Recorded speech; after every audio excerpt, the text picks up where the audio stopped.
Welcome back to a final episode of Tuxedo Time. Where we were tuxedos in this time. Not podcast edition, No. normal video edition. Should we address that we haven't posted a video in 6 months? It's actually been like 8 months. We really needed to take some time off. This is kind of a story of burnout, mental health, intersecting with self-identity, self-esteem, things like that. The whole mental health journey that I've been on. And I hope that discussing these things can help other people who might struggle with similar issues that I didn't even know that I had. With this channel, we sort of said, as long as we document what we're doing and what we're involved in our lives, it'll A, be authentic, but B, it will never feel like we're working. Mm-hmm. It's kind of like that old trope, like, oh, find a job you love and you'll never work a day in your life. It's like, no, that's a little bit false. Yeah. Yeah. Along the way, that sort of morphed into always feeling like we were working. There's no boundary between work and recreation or work and relaxation because everything is content. Everything is. Even when we were getting ready to film here tonight, it is currently Monday. You and I just put in full days. We are both so tired. We cooked supper and then we had to get ready and sit down to film this video. Now, we wanted to do it because we've been kind of putting it off. It was just another reminder like, whoa, things have changed with our relationship with this channel, unfortunately. I think, how should I say this? Gender. Being a man in society. Yeah, and I'm apprehensive saying that because of obvious awareness that, as a man in society, we have far more privileges, et cetera, et cetera. Each gender has its own unique set of societal norms.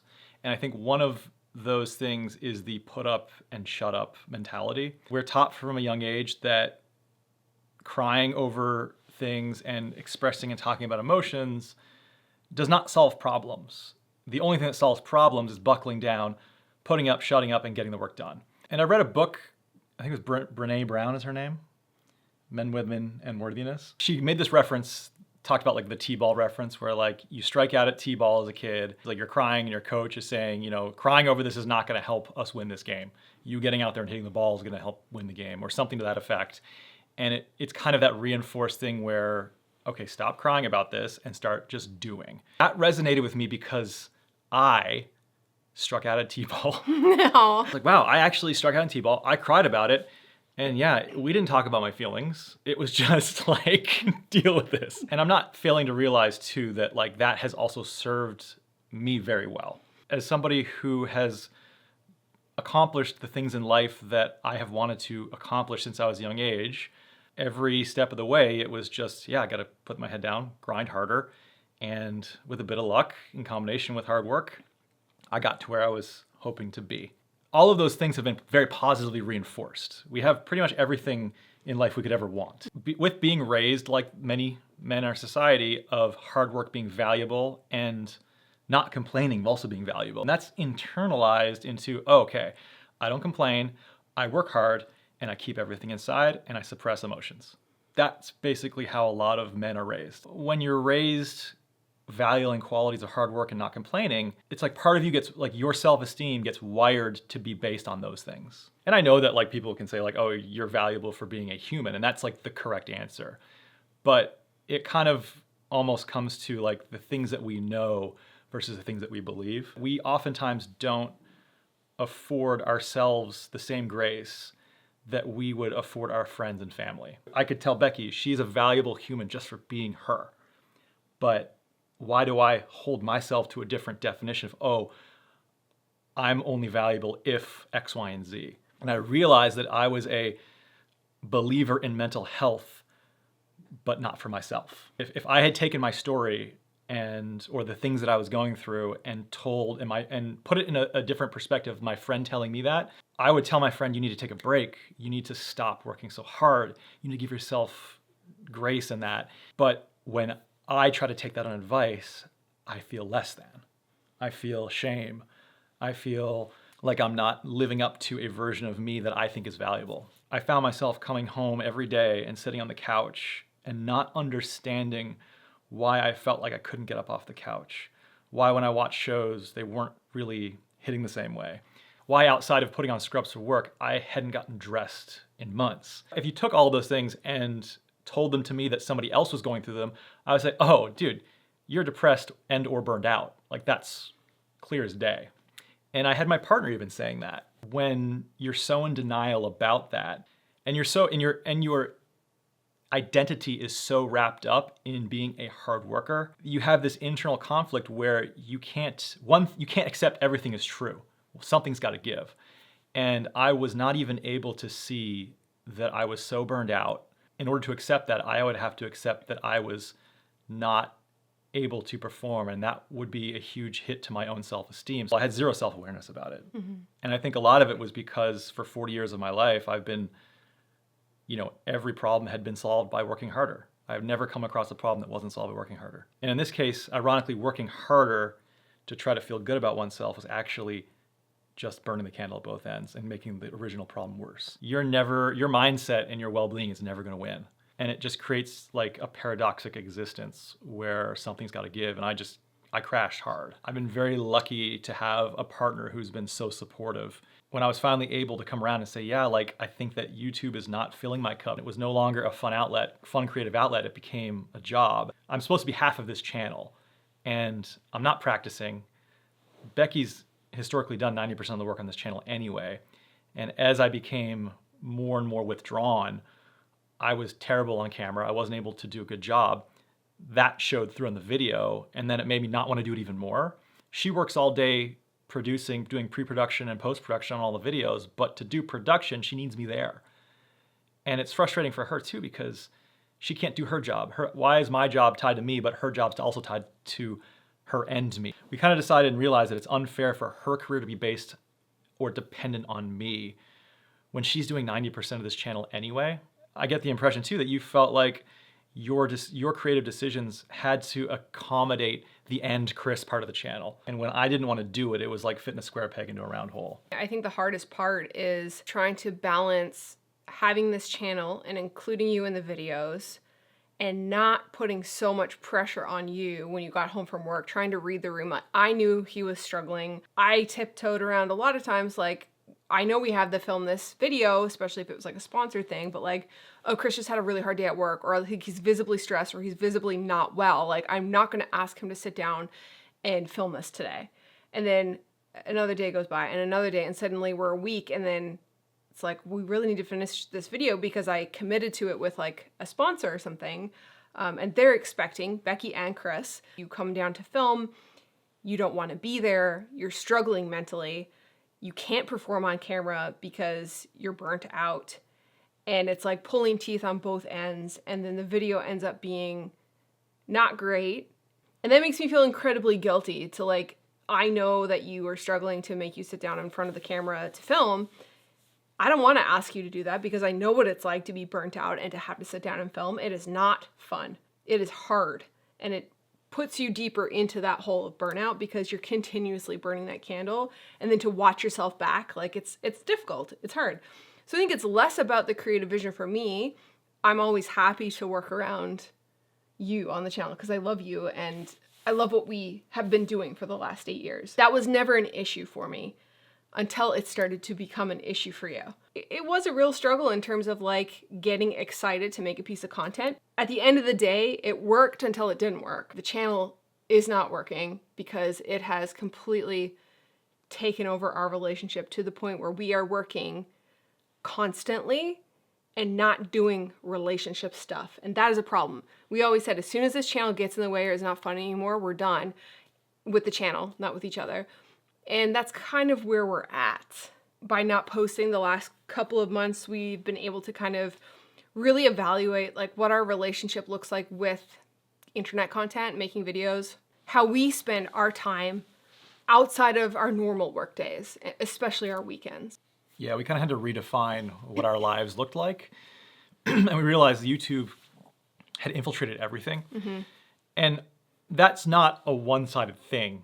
In fact, if anything, it was driven by me. Because as a frugal guy,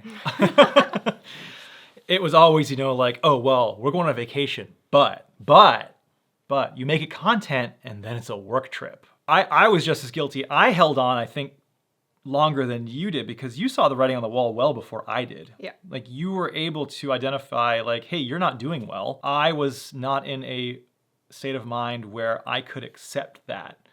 because that felt shameful and felt less than. And therefore, no, I have to just keep grinding because that's the only way to get through these problems. And in turn, I kept getting worse and worse and worse. It's a very self-destructive. It wasn't like, I just want people to know that it wasn't you who was like, no, we got to do this. Come on, this is my career. Let's do it. No, it was Becky that was the first person to say, like, what do we need to stop here? We can stop everything. And she, God love her, literally was willing to give up her career, this channel, for my well-being. And that is just something that's so selfless and just such a amazing gesture. And I guess that kind of dovetail into the future of this channel. I think a lot of people have had questions. They're saying, well, are you going to stop posting videos? Are you going to altogether forever? Are you going to just get back into the swing of things when you figure things out? Are you getting a divorce? But I think that what we've decided is that this channel will be an archive of like the last, 8 years, like you said? Yeah, and we're not getting a divorce. No, we're not getting a We're divorce. not getting a divorce. We will continue to post videos on this channel. We are not going to follow an upload schedule though. Yeah, it will not be a weekly Sunday thing. It might be once a year. It might be 7 times a year. It's going to be pressure-free. If something comes up that we want to make, we'll make it. But we're giving ourselves grace and freedom. For the majority of that 8 years, I was having a great time making videos and found a lot of joy in that. To kind of just say, okay, it's done, finish everything. And then as I kind of come out of this funk, and then if we didn't have that platform or that outlet for creativity, then I think that would be doing us a disservice. Also realize too that Becky has started a new channel. I have. Yeah, so if you haven't checked it out, we're going to link it up here. And I don't remember what side the card It's on comes this side. On this side, yeah. We're going to link it up here. And everybody go subscribe. Oh, thank you. I think personally that it's really nice to see what she's coming up with when she doesn't have to feel obligated to put things, to A, include me, or B, put things in the videos or do videos about things that I like. And her creativity is completely unbridled there. I don't think that's fair to say because I really loved making videos with you and like collaborating on things. But I will say it is really creatively refreshing to start from scratch and to be like, okay, I have 8 years of YouTube experience under my belt. Like, let's start over. What do I want to make? What niche do I want to do? And really let go of like all this bullshit about algorithms and analytics and followers and subscribers and all that stuff is nice and great, but like there's no focus on that. It's just like, what do you want to make? And you're going to make it. And we're not following any trends or anything. It's really opened up my world in a way to not just be able to like make whatever I want, but to really focus on my own story. And I feel like as I do pre-production on the videos that I've been working on, it's like things are flowing so much more naturally because it is 100% my channel, 100% what's in my head, what I want to make. I can just write it, film it, edit it, and just be done with it in a normal workday without having to kind of wait to see, oh, what are we going to do? Oh, this weekend Chris is doing the day shift and then he's on call. And so we have like 2 hours in the evening on a Saturday or Sunday to film it. Like it just didn't work. I can maintain a normal work schedule. And, when you have a creative idea, you just gotta go and do it. Like you gotta let it rip. It's like, I got this idea, I'm gonna film it now, I'm motivated.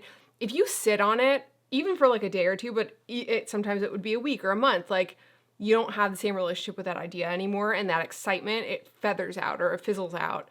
And so I'm finding that I have an idea, I execute it, I'm super stoked about it, I make the video, and it is just so incredibly fulfilling. Why not switch this channel over to just me? Like, why would you start over? I think the simple answer is because I wanted to.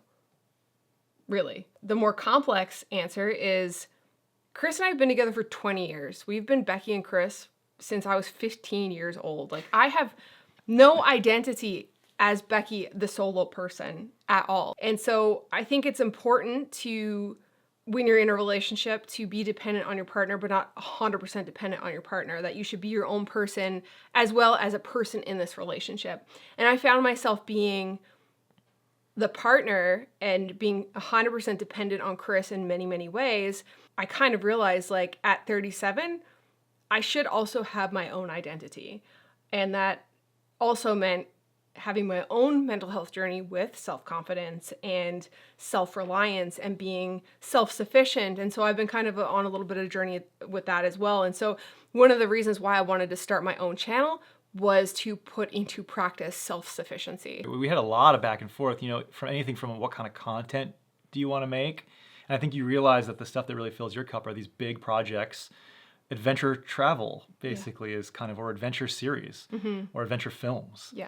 But being able to do all of that in a sustainable way that doesn't require you to have to wait for me to be available, not just available physically, but also available mentally. Yeah. And as I kept doing this, those windows of being available mentally became fewer and far between until they were almost non-existent. And so that's why we've been absent. But I think that leaving this channel open to post things that we want to post possibly in the future, by having Becky on her separate channel, it allows us to kind of have just this bucket in place that, yeah, we can post and still talk to you guys, and we can post, and if we want to make a Becky and Chris video, fuck it, let's put a video up, And we do have stuff in the pipe.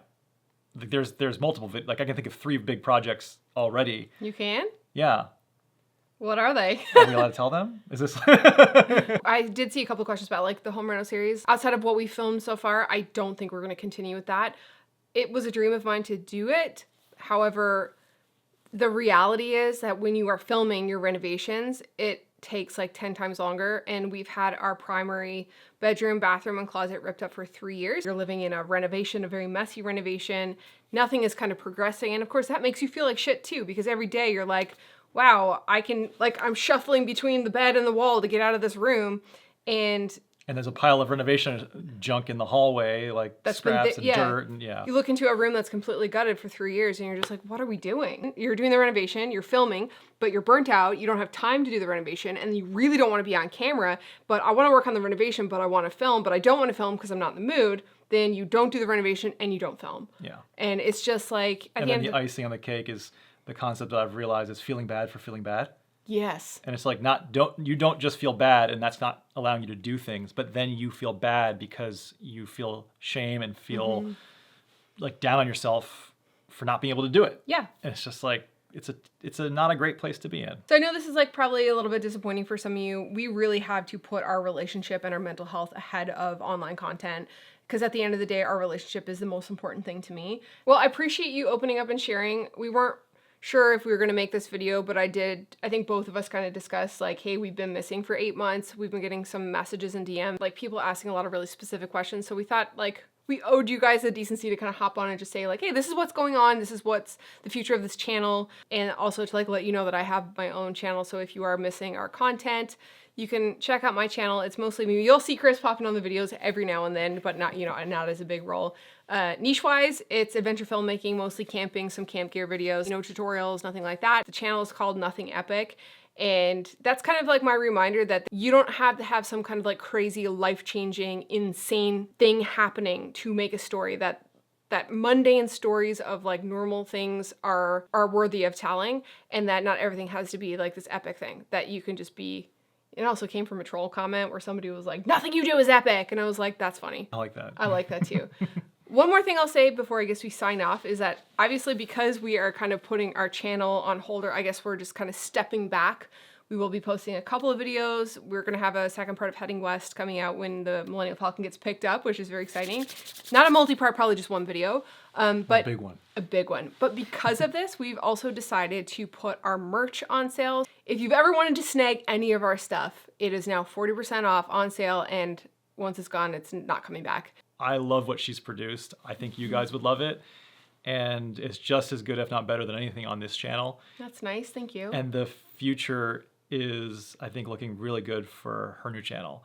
And so if you want to support her and help us unload all this merch that we still have, then certainly go check it out. And it'll be a nice little memento of this slice of time. Yeah. You look very peaceful right now. Oh, I've been having a journey of Zen, just learning how to be in my own head, not having to haul ass all the time. You're doing a great job. Thanks. So are you. Thank you. Okay. Thanks for watching. We won't see you on the next one. Or maybe, I don't know. Whatever. Maybe, maybe not. You just have to find out and see. Tune in Tune in next episode. time. Tune in next episode. We're making Chris. Will they post another video ever again? Who knows? That's the most energy I've seen from you in months.